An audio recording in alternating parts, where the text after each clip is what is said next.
Hello. Good morning, sir. Yeah, Sanmay, over to you. Yeah.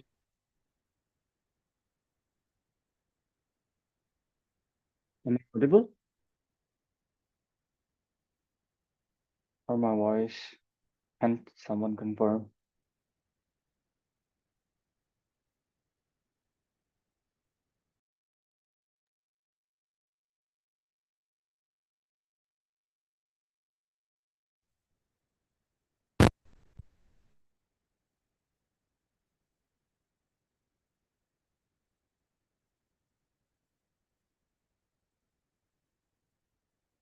Good morning.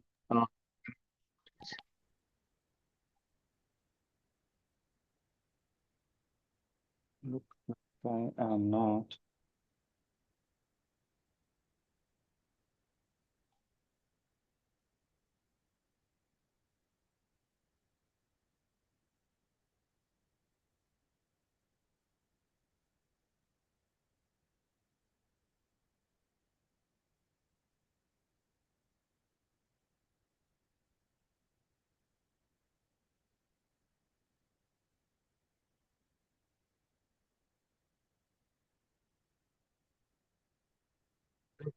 Into the introductory session for the Palo Alto course.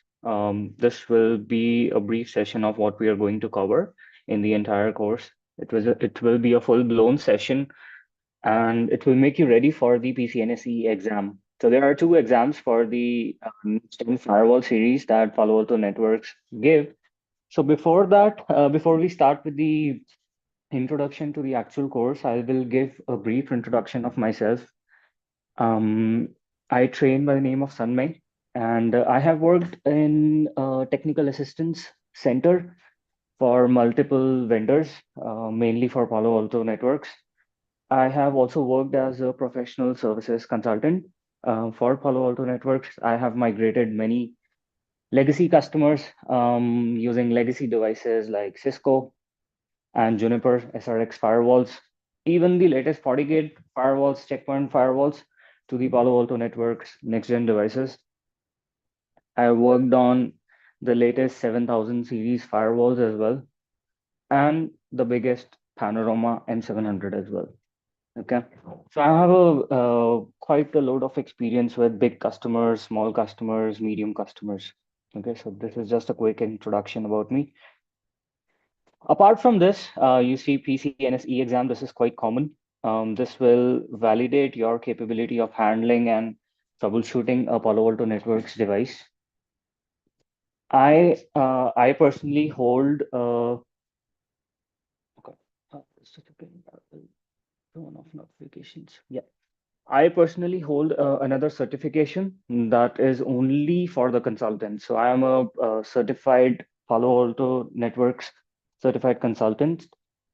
So people who migrate legacy vendor devices to the Palo Alto Networks system can only apply for that. Okay, and you have to be either a partner with Palo Alto or an employee for Palo Alto in order to get.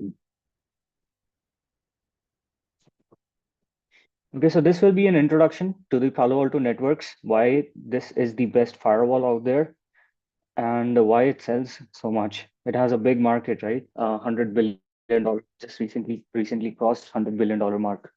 It's on its way to become, the cybersecurity leader of choice. It has all the products, be it endpoint security, be it network security, be it cloud security, you name it, we got it, right? Even the newest XIM introduction, we have introduced the um, SIEM tool that you call it. Okay, so next gen SIEM tool. So Palo Alto Networks, they keep on doing quite a lot of innovation in the market, and that's the reason it is in the top of the market. Okay, so it has no competitor, I would say. It's the best.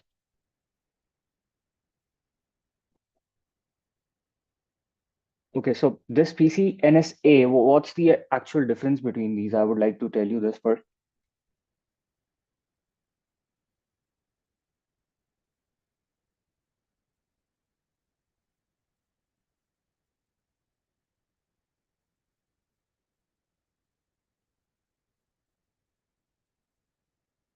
So this particular PCNSE, this will validate your skills for firewall, for Panorama,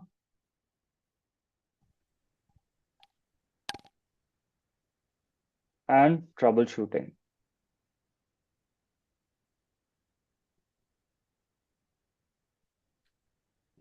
PCNSA exam, this will validate your skills for firewall essentials.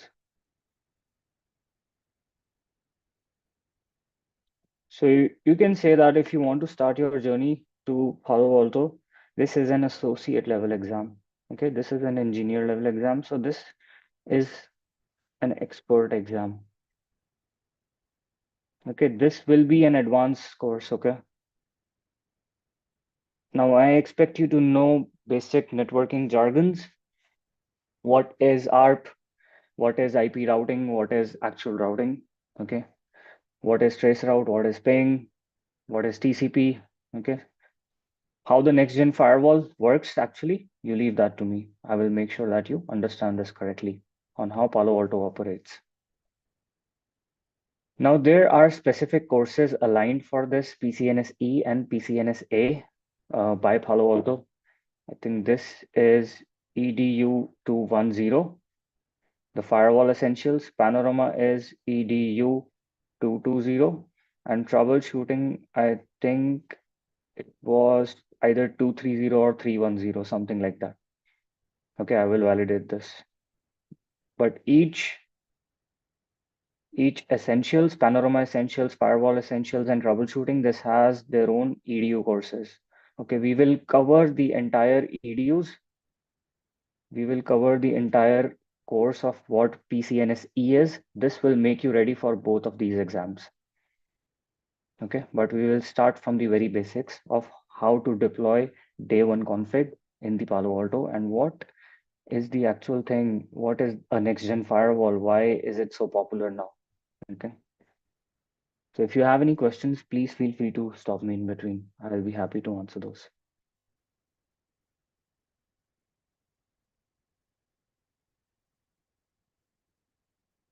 Hi, Sanmay on this side. Would you cover Panorama as well? Yeah, Panorama will be covered. So Okay. this, yeah, so I informed over here the EDU 220 is what covers the Panorama. So this course will have Panorama as well. And if you want to be ready for the PCNSE exam, there will be a lot of questions around Panorama management. Panorama at what level? Actually, I haven't told that Panorama will be not covered as it requires a license. So Panorama will be covered. I don't get it at what level. It will be covered like the Panorama deployment models. I Okay. have the list of all the things that will be covered over here. So what are the licenses and how to activate the licenses in Panorama? Okay, different licenses. Now where can we deploy the Panorama? Okay, the deployment modes. So there are multiple deployments mode in Panorama. D1 config management of Panorama. Okay, so you deploy your Panorama. What do you do next? Okay, how do you manage the devices? How to onboard devices? So things like that. So what are device groups? What are template and template stacks? So the Panorama works on both of these things, device groups and template stacks. So this is the brain of how we manage the devices. And then Hi, on sir. Hi, Sanjeev here. Just want to clarify one basic thing.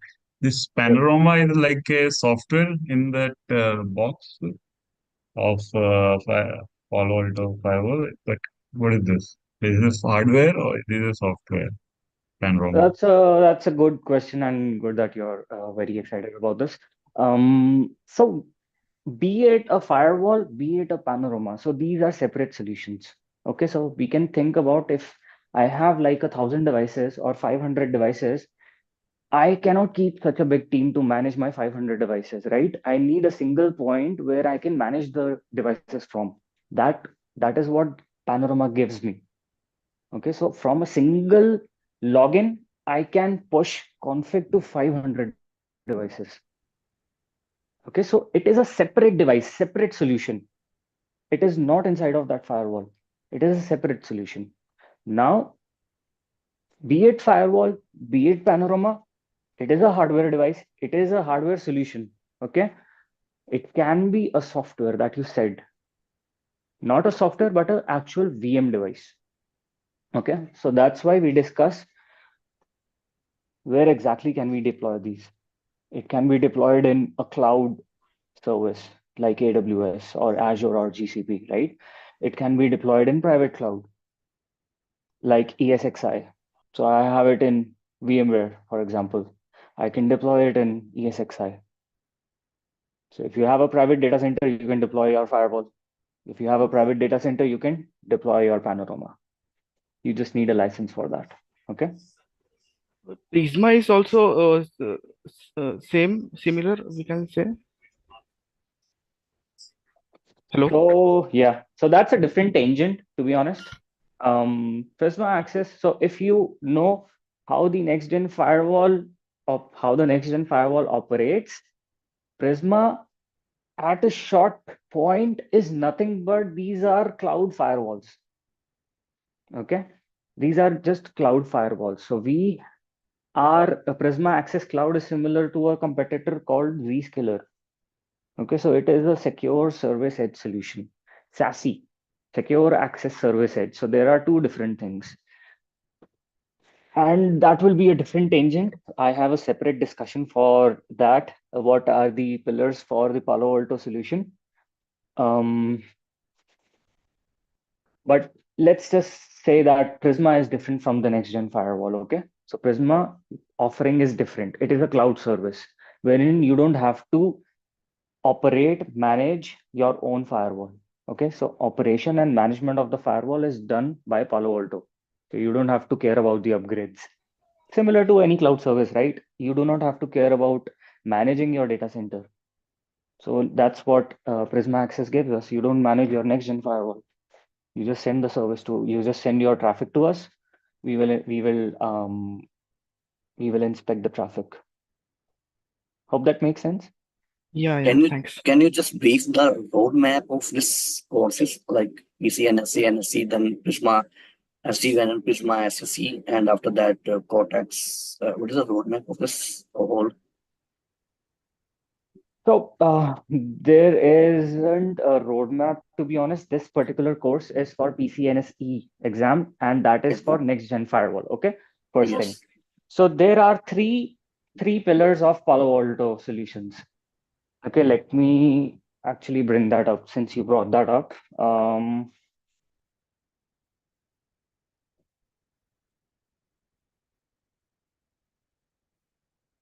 So this will be what exactly will be covered.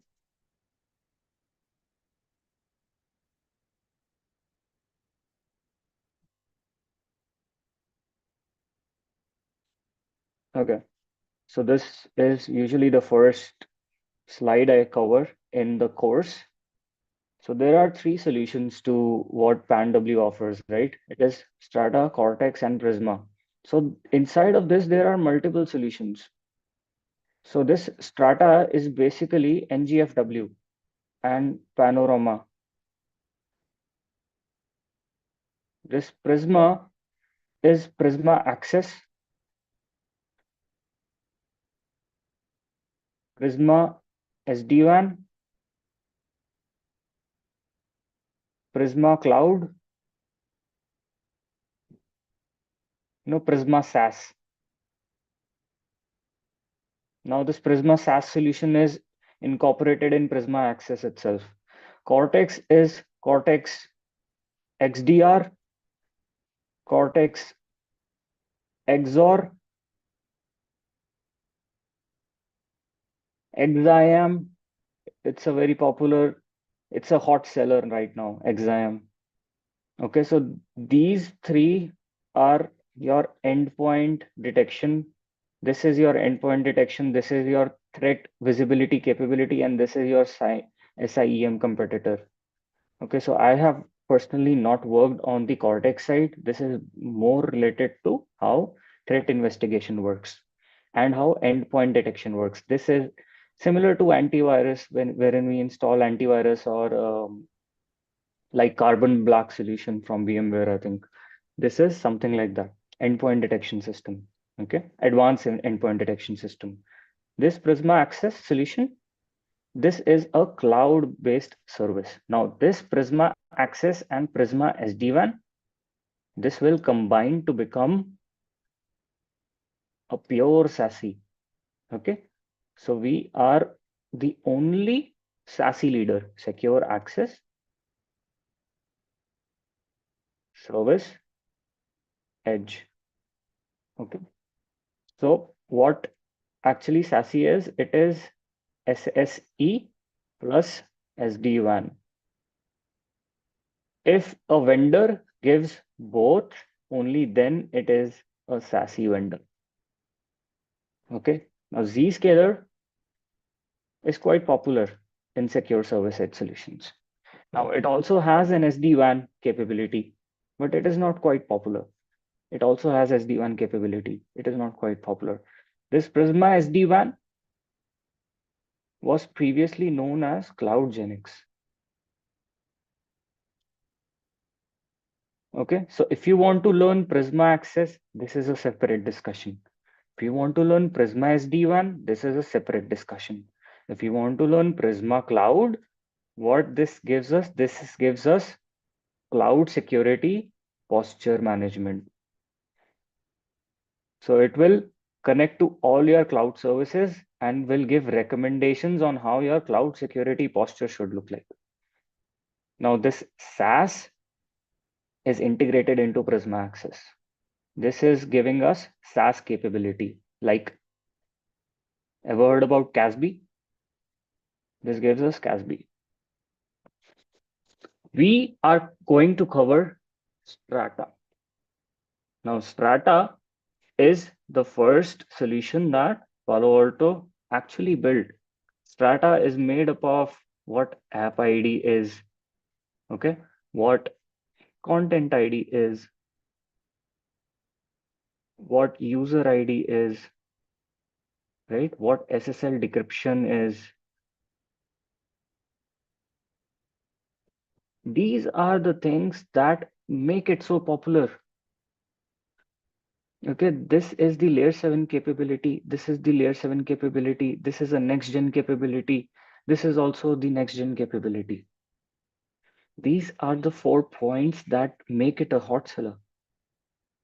Now, all these capabilities are when you buy the next gen firewall. The same capabilities you can get when you buy the Prisma Access solution. You don't have to manage your next gen firewall then. Okay, this is the difference. Now, Prisma Access architecture works differently. We are not going to cover in this course. That's a separate discussion. We are going to cover next gen firewall plus Panorama.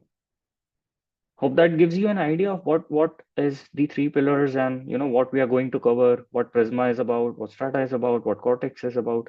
We will cover more deep about these points in our course.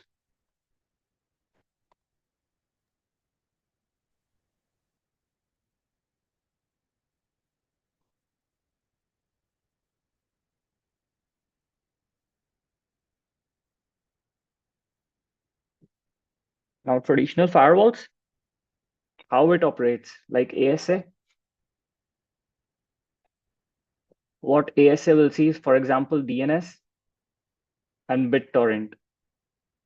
Firewall rule would just say allow port 53, right?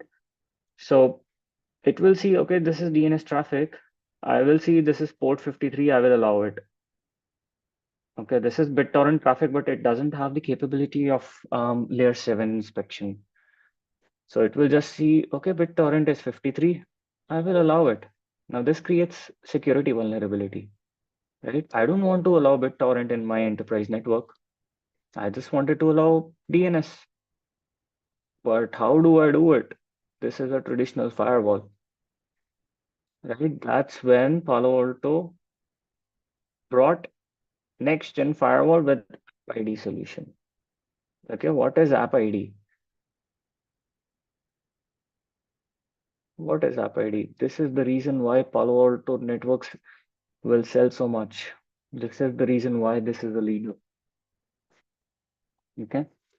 Now, allow DNS. Now, this changes the firewall rule. Previously, it was allow port 53. Now it says allow DNS, right?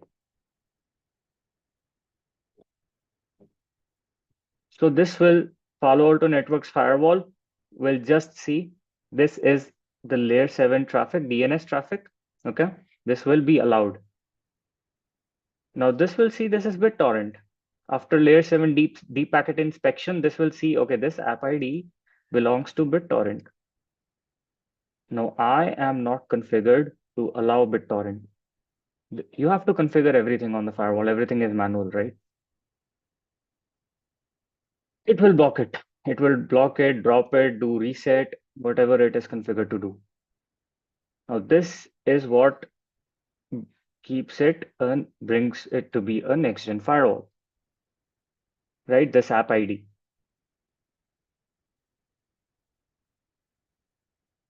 Okay. Now someone asked me in the chat, what is allow DNS and allow port 53? This is doing layer 4 blocking.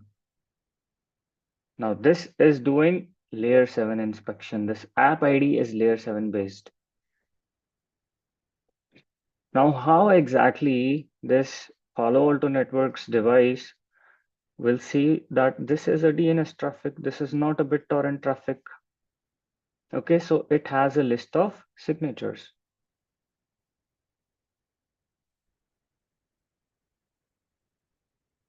It has a list of signatures. So it does something called as pattern matching. So it runs a pattern matching algorithm against the list of signatures that it gets from the cloud. Okay, so it is a Palo Alto cloud.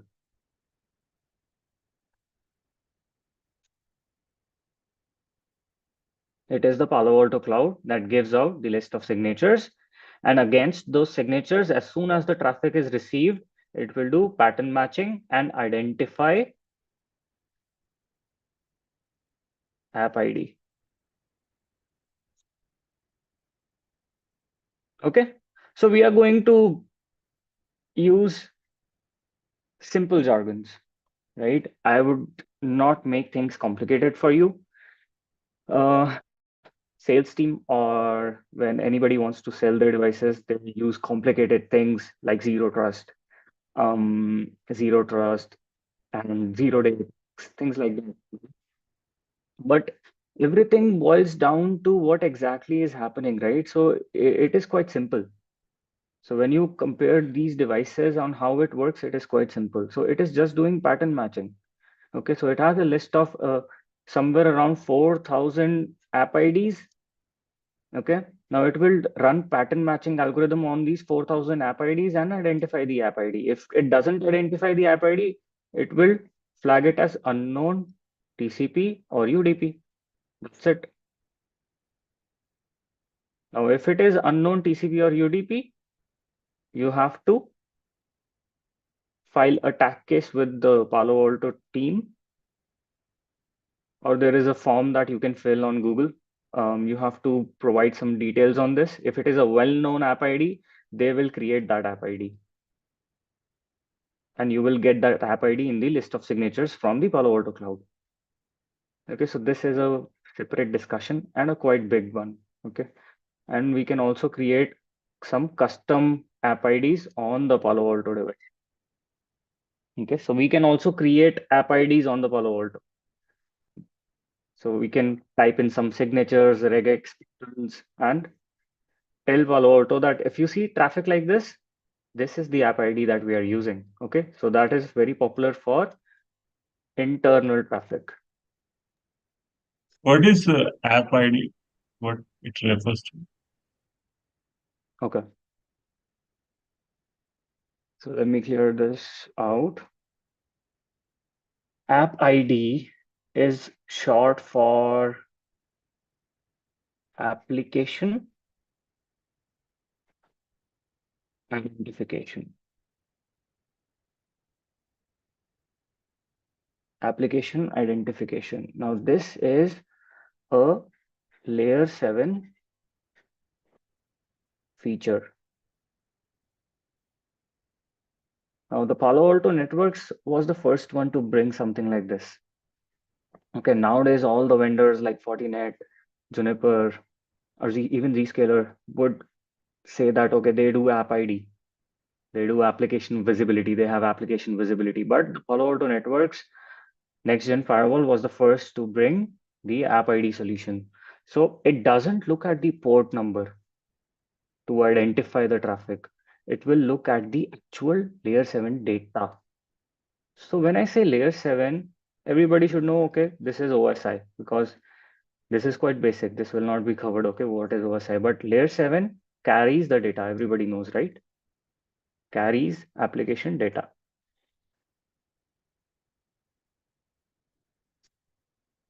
Okay, so it will look at layer 7 to identify what is the actual data, and then identify, okay, this is DNS and this data seems like this is BitTorrent. I will block it. I will only allow DNS. Okay, so this is what application identification refers to. Okay, so it is actually checking layer 7 data. So basically, it is like signature of different kind of data which is going through the layer 7. Yeah, you can say that. Signatures. Everything works on signatures. Even the content inspection works on signatures, like threat inspection. It is not just with Palo Alto, it is also with other vendors. So everybody has signatures. So everybody will do pattern matching algorithm, right? So we understood what is the difference between traditional firewall and next-gen firewall, right? This will give us the application visibility or app ID capability, right? Now, what apart from app ID, we are not going to buy or give crores of rupees to Palo Alto just for app ID, right? So first is app ID. Second is content ID. Third is user ID. Okay, these are very common, and these are the pillars for Palo Alto Networks solution. Now, all these both would not work properly if you don't have something called SSL decryption not configured. Now, can anybody tell me, even on the enterprise, how much traffic would be SSL? Any guesses? SSL is something that is mostly going to the web. Yes, correct. How much traffic would be SSL? Now, I work with these devices on daily basis. Will you please rephrase the question? I'm not getting. Okay, so mostly these devices are configured on the edge of the network, right? And these have an internet link. Okay, so there will be many users connecting internally, right? All of them are going to internet or either DMZ servers. So how much traffic will I see as SSL? How much traffic will be SSL based? Any idea? SSL is everything that works on web. You see, this PPT, this is working on docs.google.com. This is SSL. This is SSL. This is SSL. How much traffic will be SSL? Any idea in enterprise? So all web traffic will be SSL only, right? Yeah. How much traffic would be web traffic? I think it's I think 4 packets.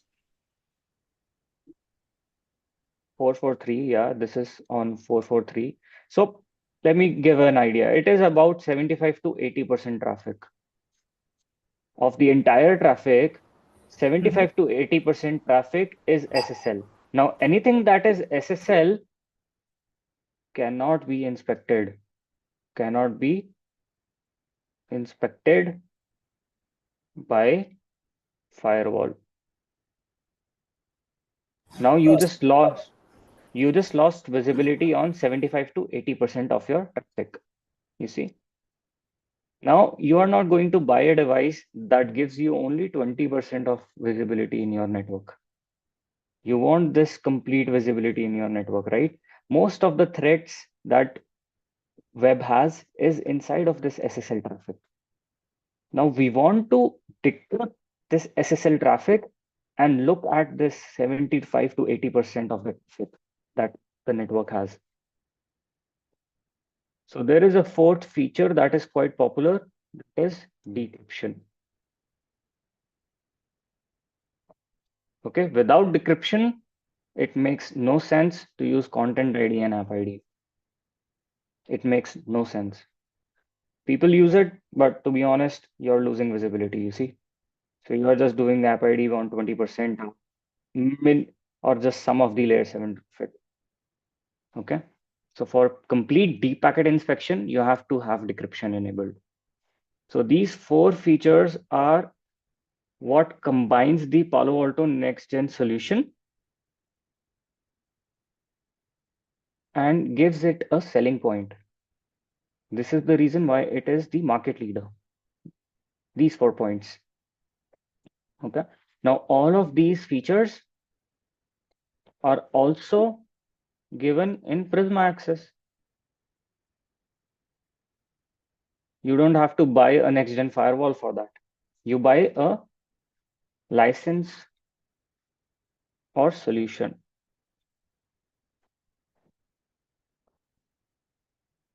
Got it? These are the next gen features. Any questions around this?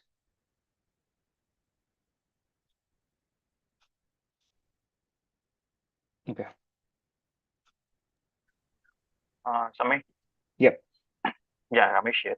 So in the picture, the second, the Palo Alto next generation you mentioned, right? The bit donor should be deny. So can you explain again once more? Yeah. So whenever the Palo Alto firewall will so every firewall will have security rules. Okay. So for example, I have 50 rules.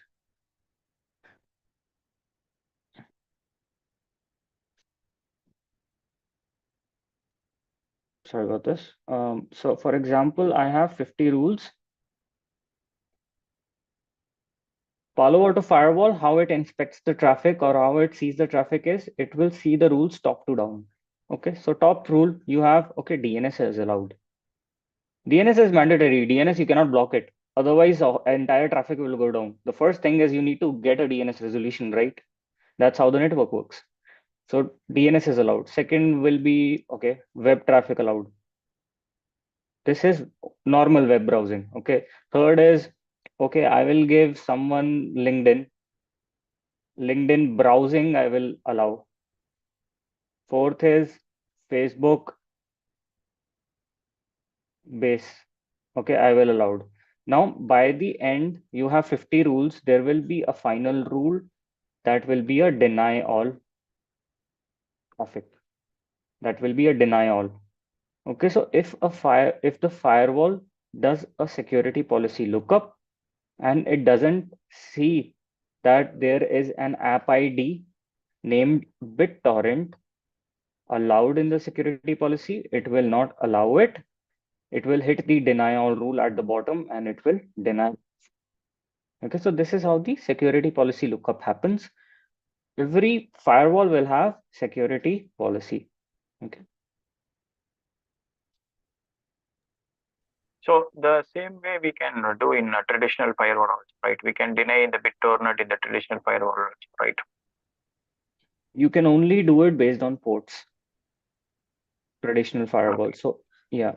So this is so ports they work on, so let's say layer 7, layer 4, layer 3, layer.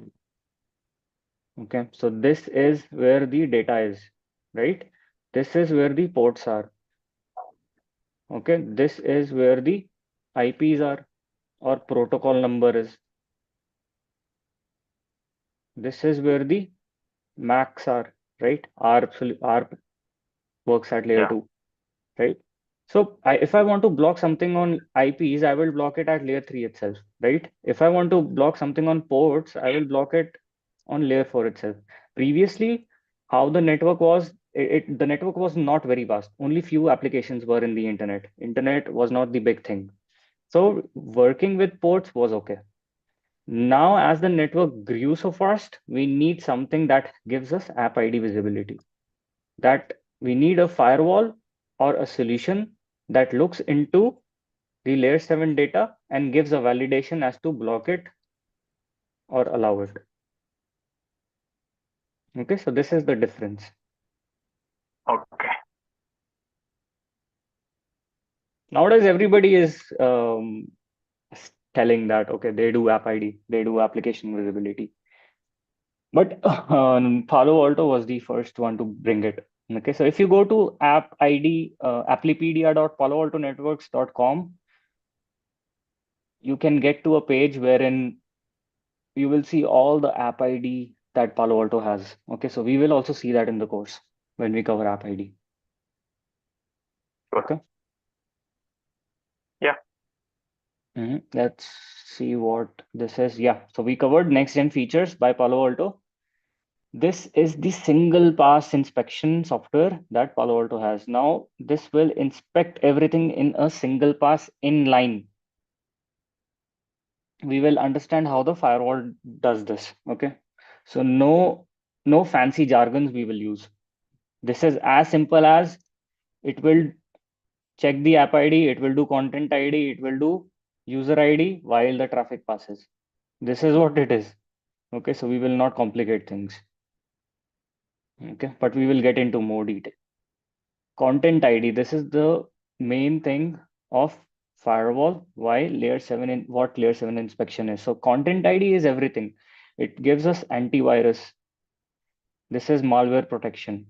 It gives us anti-spyware. This is command and control protection.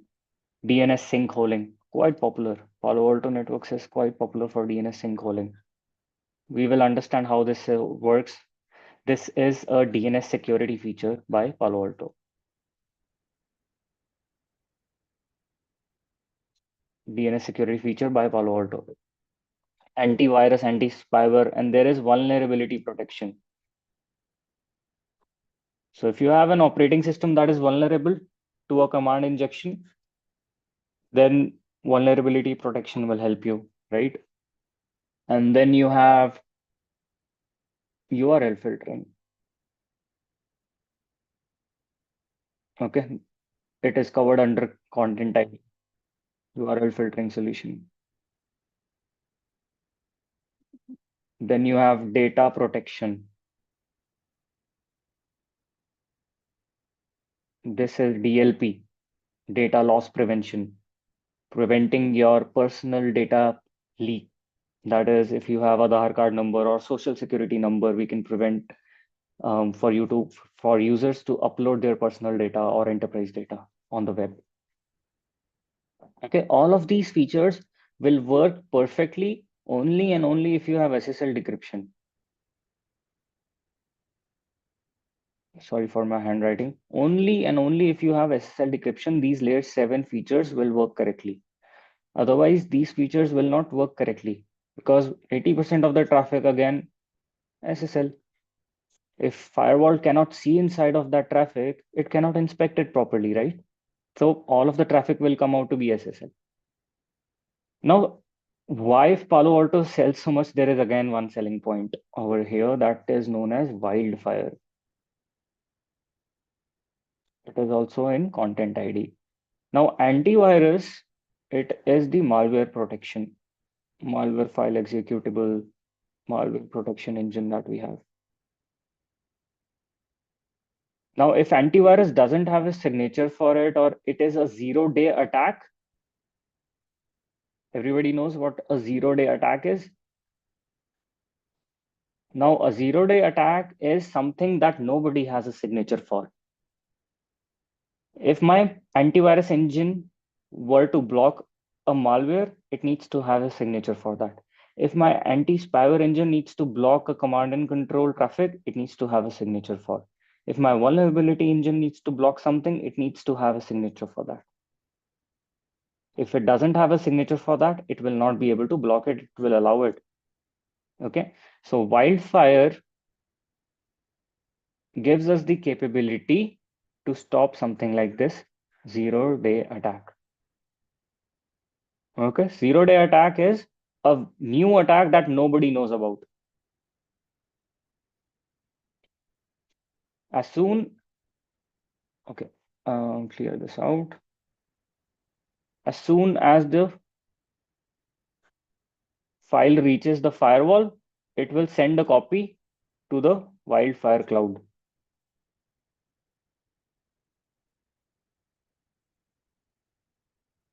Okay, so see, everything is single pass. Everything is single pass. So when it is going inside of that firewall, it is also checking content ID. So it is checking all the signatures. If it finds no signature, then it will generate a copy of it and send to Wildfire cloud. Now, what happens in that Wildfire cloud? Now, it is a sandbox. It is a sandbox environment. So that executable or file is put in a sandbox environment. For example, it is put in multiple VMs, like a Windows server or Windows PC, Linux device, and see how it responds. It will see behavioral changes it does to the operating system. And it will give a verdict within 1 minute. Now it also gives verdict in real time. Near real time, they say. But to be honest, it's within 1 minute. Okay. Now it gives a verdict back to the firewall with a signature. Okay, this is a malware. Or this is benign. This is nothing. If it is malware, then the firewall will start blocking it. Okay, previously, traditional Wildfire used to allow this traffic, used to send the traffic out and then send a copy. At the same time, it used to send a copy to the Wildfire cloud. Now, this created a vulnerability, you see. Then what is zero day? Now, they brought something known as advanced Wildfire.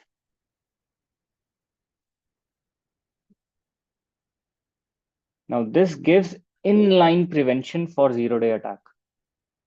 You have the capability to not send the unknown file. Okay, so it will keep the file or that traffic with itself until and unless it receives a verdict, or it will drop it. It will not send it. Okay, it will wait for the signature. So this is inline prevention with advanced Wildfire engine. Somebody asked without signature how Wildfire can block zero day. Okay, so that's the reason it is sending to the Wildfire cloud. Okay, so analysis and run is run in the Wildfire cloud in a sandbox environment. Okay, so it looks for behavioral changes it does to the operating systems. What exactly it is behaving like. Based on that, it will give a verdict.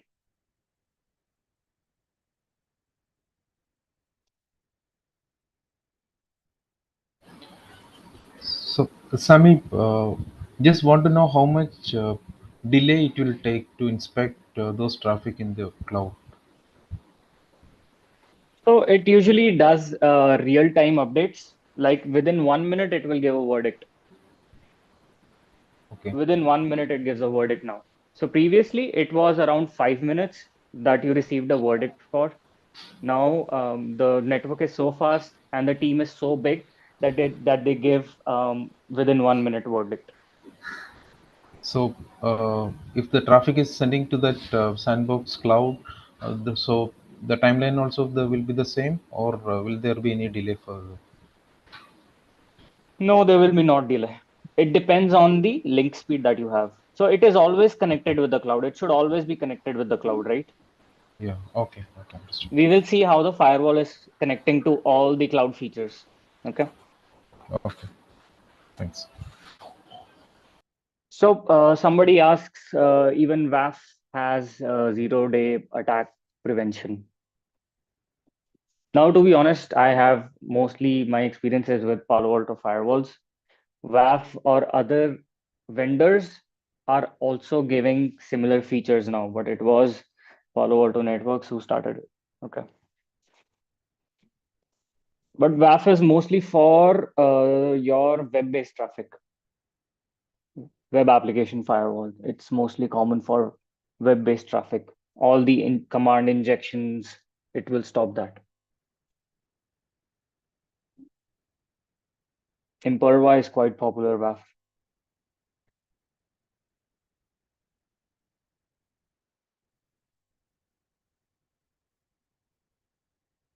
Okay, firewall essentials. These are the 3 content we will cover.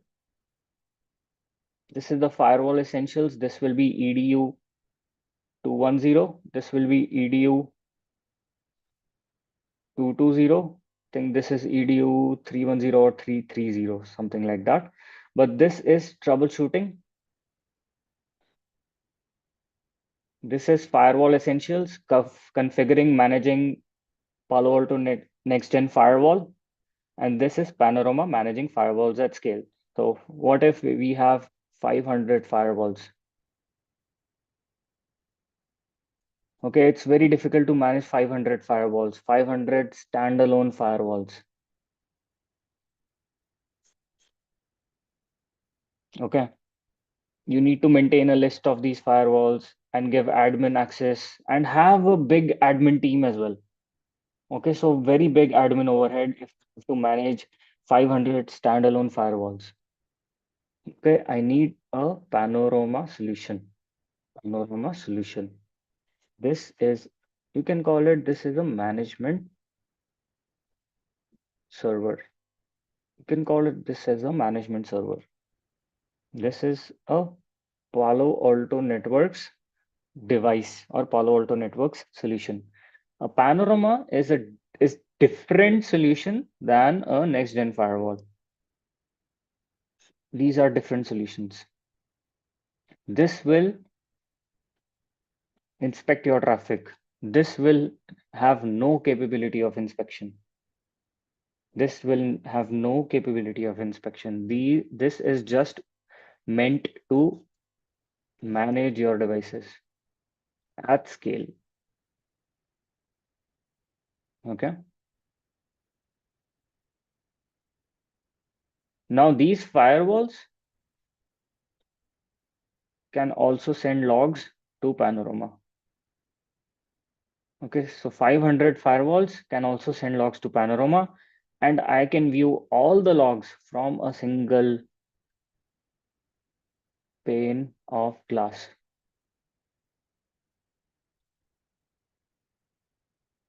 Okay, so this is the power of Panorama.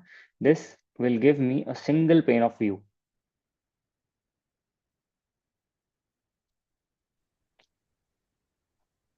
Okay, someone asks, Panorama is like Sophos Central. I would say Sophos team would know about that. Maybe if Sophos firewalls are managed by Sophos Central, then yes, it would be exact same solution as to what Panorama is. Okay.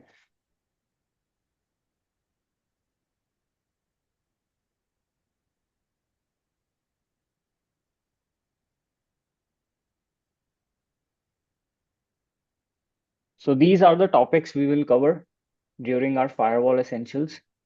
Okay. Along with this, we will cover troubleshooting of each and everything. Okay. As we go along, we will cover troubleshooting as well. Troubleshooting and deployment best practices.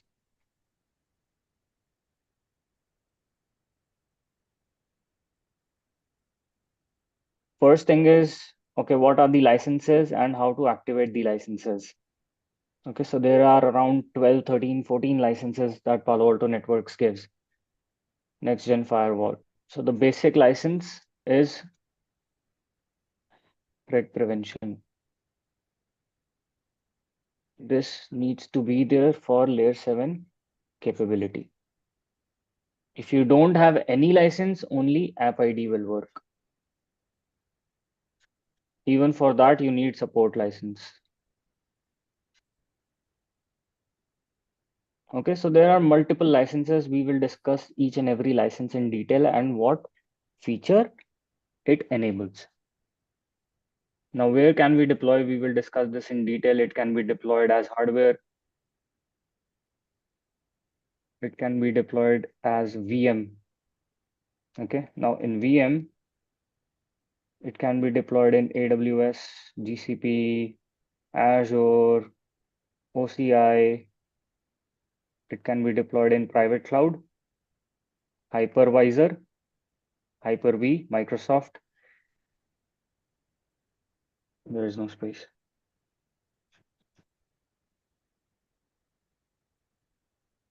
VM is brought down into two, public and private.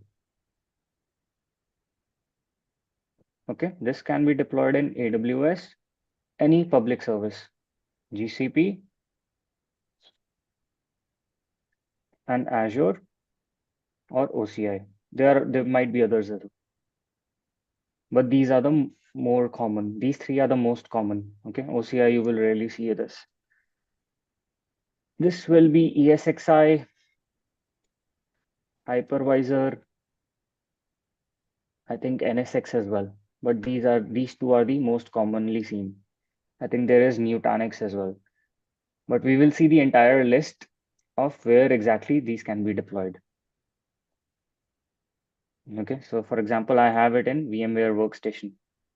Okay, so it is a type of, it is not exactly ESXi, but you can deploy this for lab purposes. This is Microsoft solution. This is VMware solution now overtaken by Com.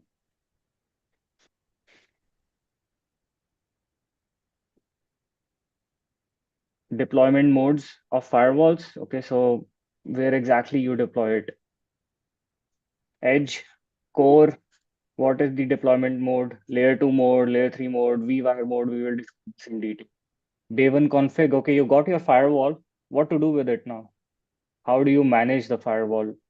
What is this logging and visibility? How do I see traffic logs on the firewall? Okay, so this is also the reason why this sells so much. Okay, the traffic logging capability is very good. Okay, advanced deep packet inspection, this covers the content ID, app ID, everything. Now we also make IPsec. Okay, we will also cover IPsec, site-to-site VPN, global protect and authentication. Okay, so we will also cover remote authentication with global protect. What is global protect?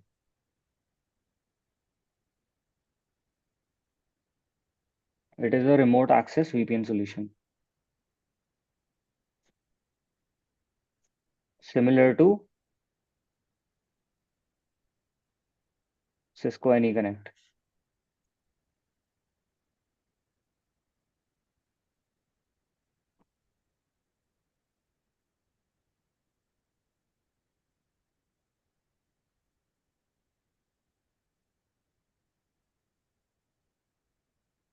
User ID and captive portal.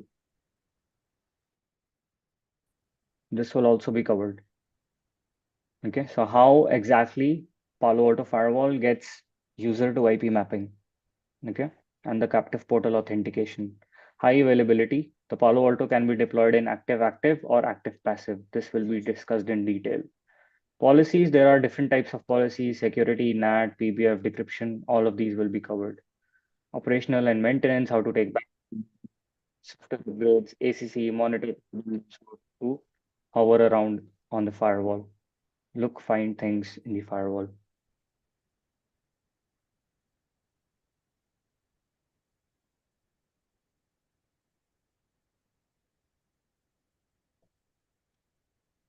Now, similar things you can see for Panorama. We will cover licenses and activation. There will be different set of licenses for Panorama, not the same licenses as of the firewall. Where can we deploy? Similar to a firewall, this can be deployed as a VM. This can be deployed as a hardware. Hardware you need to buy from the Palo Alto Networks team. Okay. VM you can get it from the marketplace or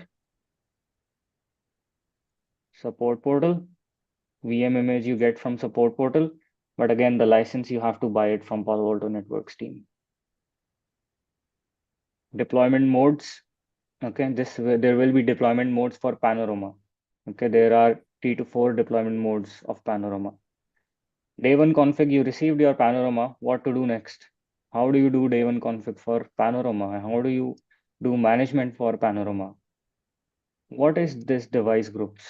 What is template and template stack? These both will combine your configuration management.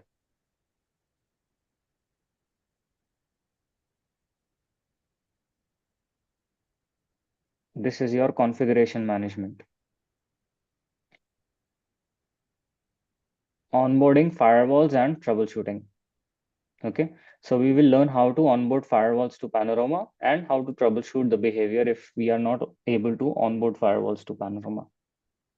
We will understand how to do log forwarding to Panorama and also understand how Panorama sends logs to external server. Operation and maintenance. Learn how to take backups, dynamic updates, software upgrades, ACC, monitor, and dashboard. ACC is nothing but application command control visibility. This gives a single view of visibility into your entire, how much traffic there is in your network. Okay, so this is very cool.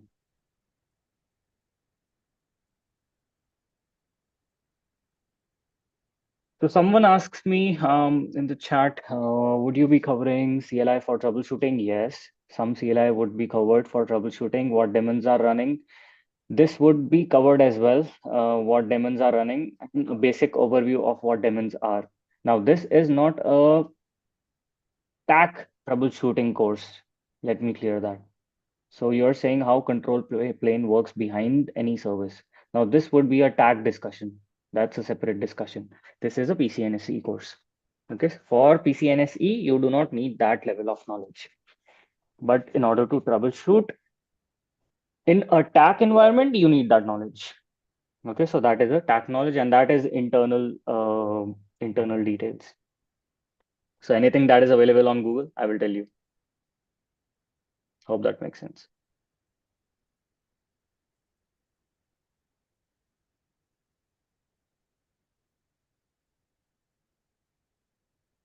Any other questions that you guys have? Gaurav, I think I'm done with the intro.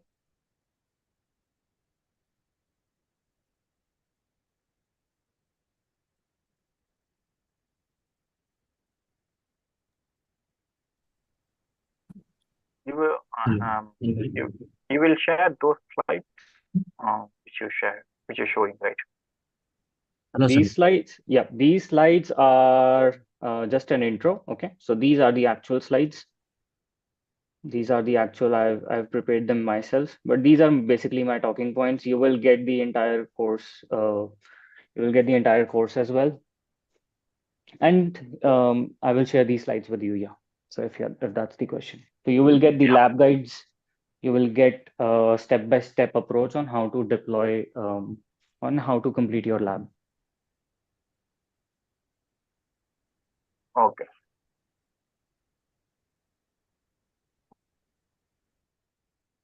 Hello, Sanjay. Yes. So how long will it take to complete this course? So the rough estimate would be around 10 classes. So this would be a weekend batch. So somewhere around 2 hour to 2.5 hour, depending on how the number of questions goes. I would like this to be an interactive session. So it completely depends on how you guys become so interactive, okay, with me. Not 10 sessions actually. So there would, this training course would go for around 2.5 months. Okay, so 2.5 months is the rough estimate.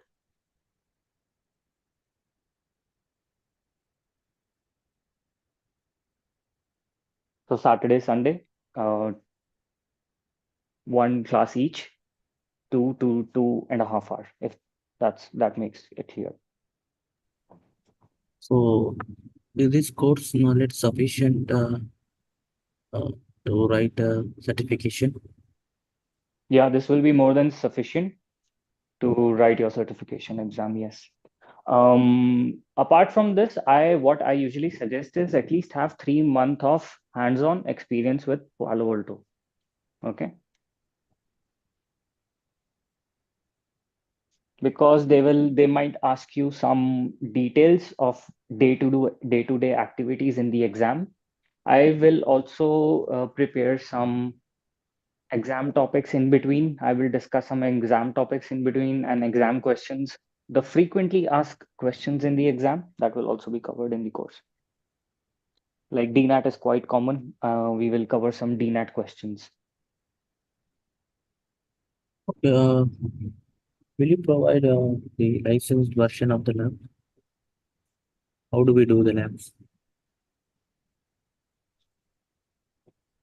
Just a second.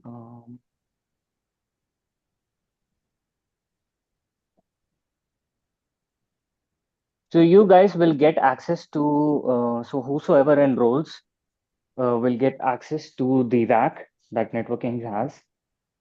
Okay, wherein you can deploy the firewall. Okay, so whatever, actually I will deploy the firewall and you would see the topology. You will get access to that. You can run the lab and you can practice on that.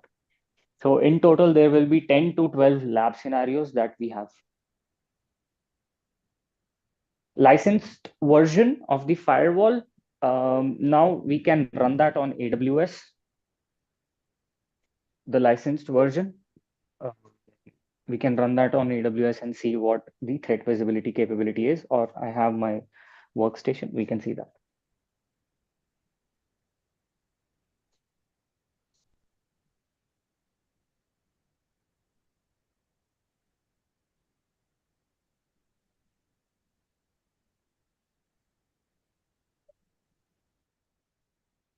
App ID capability will be covered with your lab itself. Yeah. So IPsec will also be covered. Yes. Content ID will be covered as well. Like URL filtering, we can do some URL filtering without having the license as well. So some of the capability does work without the license. But I will show you everything, how it actually works on the licensing as well. So who will be the opportunities after finishing this course?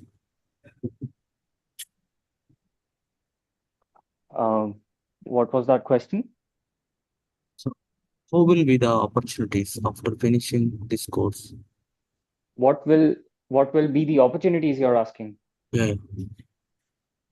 Okay, so if you get your certification, Palo Alto certified engineer, then you will be capable to operate the Palo Alto Networks device anywhere. So you can apply to companies like Accenture, Infosys.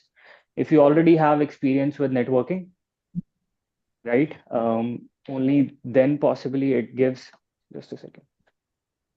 So you need to have some experience with networking devices, right? And then you can apply to companies like Accenture, Infosys. If you are very good with networking, do apply to Palo Alto directly. They will take. So I would suggest start with TAC. To apply to companies that TAC has partnership with, like CSS or Movit or IOPEX. It completely depends on what path you want to take.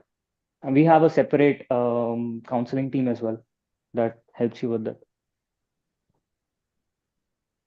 Okay. How much package can we expect after certified? If I am a fresher. If you are a fresher, okay. At least 2 years of network experience. So if you have 2 years of network experience, you can expect somewhere around 8 to 10. 8 to 10 to 12. It completely depends on what your current package is. with 2 years of experience. If it is around 4, you can expect around 8. It will give you 100% jump. I've seen that, and I have also done that, to be honest. Okay, thank you. Mhm.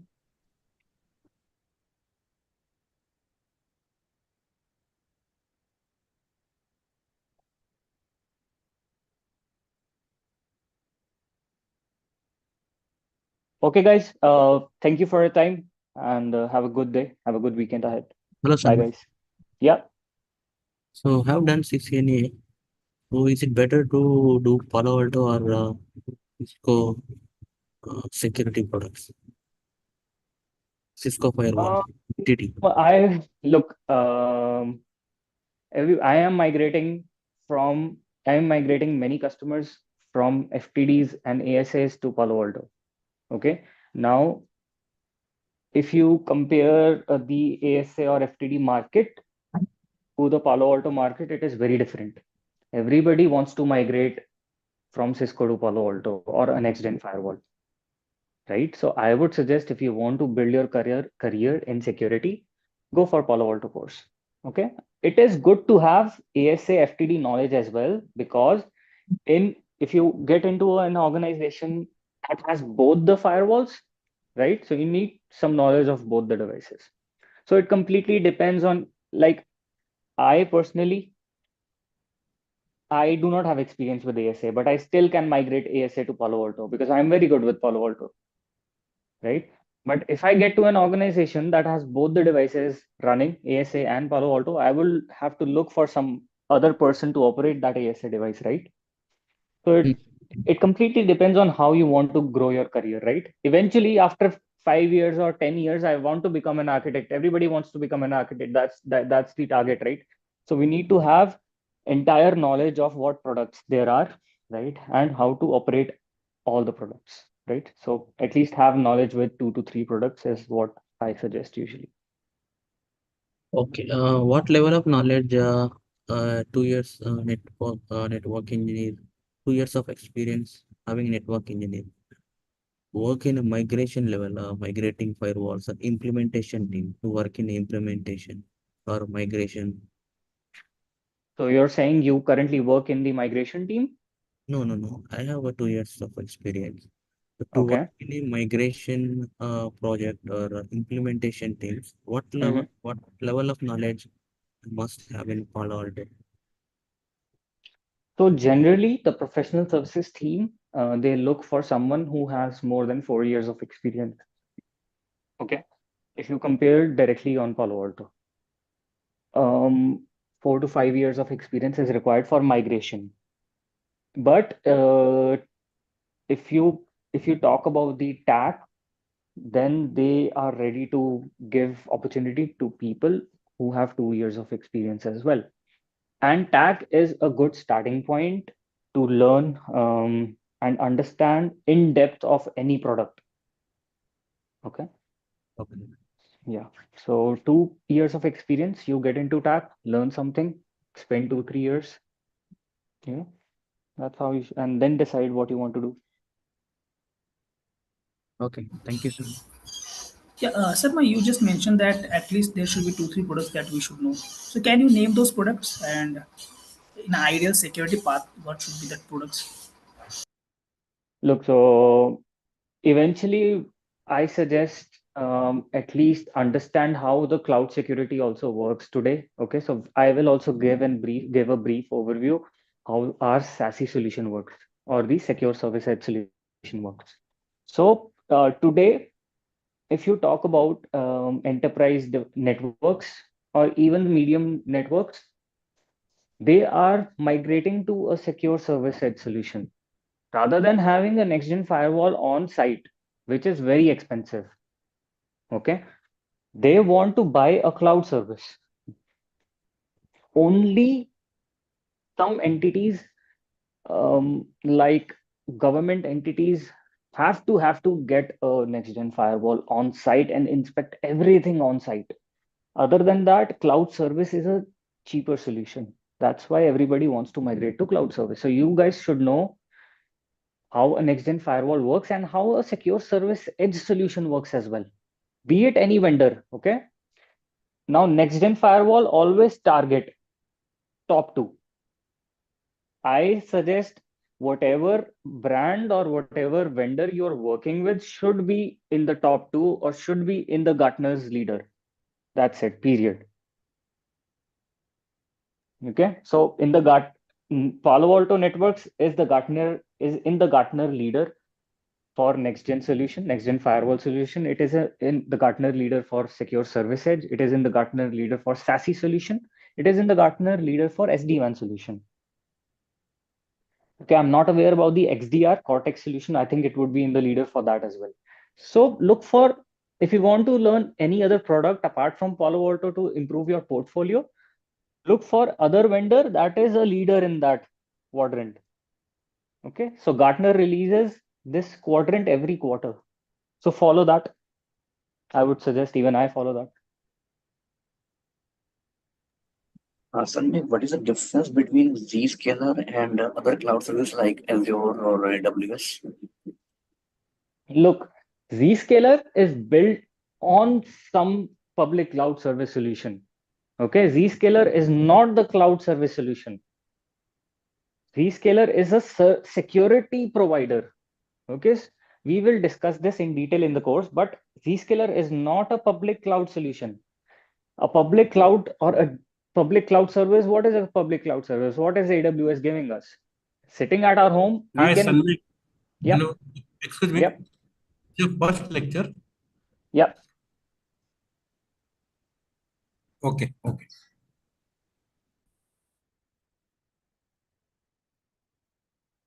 Okay. So Zscaler, what exactly that is? This is Zscaler is a competitor of Prisma Access in Palo Alto. Okay. This is not a public cloud service, I would say. Okay. This is a security service. Okay. So Public there is a cloud difference. means? Public cloud means in AWS, Azure, and GCP, OSCI, these are public cloud service. Now, Prisma Access is built on Google Cloud Platform or AWS. Okay. Zscaler, I think it's mostly built on Azure. So these guys are using public cloud services to give security service. That's the difference. Okay. Zscaler provide cloud security. This provides cloud security, yes, but that is built on Azure. It needs another cloud provider to build that cloud security. Okay. AWS and Azure also provide cloud security. Yeah, but AWS is not a security vendor, right? So who is the biggest security vendors? Zscaler and Palo Alto. So people would trust security vendors for their security, right? And not public cloud vendors for their security. There's a difference. Okay. Yeah, I was confused if I go for 8900 or in AWS cloud security specialist and in Zscaler. What is the difference between them? AWS also provide AWS security specialist certification. Yes, it does. Okay, so cloud security in a cloud vendor works very different to this. Let me tell that to you. Okay. So when you go for AWS cloud security solution, you will learn a lot of things, a lot of vast things. Okay, like I've done Azure certification for security. What that covers is it covers the cloud Azure front door features. Okay, Azure WAF and how RBAC works in Azure. Okay, so that is what the cloud security actually will cover. Okay, but if you cannot compare that to Zscaler solution. Zscaler is a secure service edge solution that will give you layer 7 visibility, or Prisma Access solution that will give you layer 7 visibility. Okay, so Zscaler and Prisma Access are built on Azure, AWS, or GCP. They use their services to build their own services and provide to the customers. Okay, that is the difference. So that decision you have to make. Actually, when the classes will start? Actually, I will call some one from the management team, maybe we can discuss. Just give me a quick moment, okay?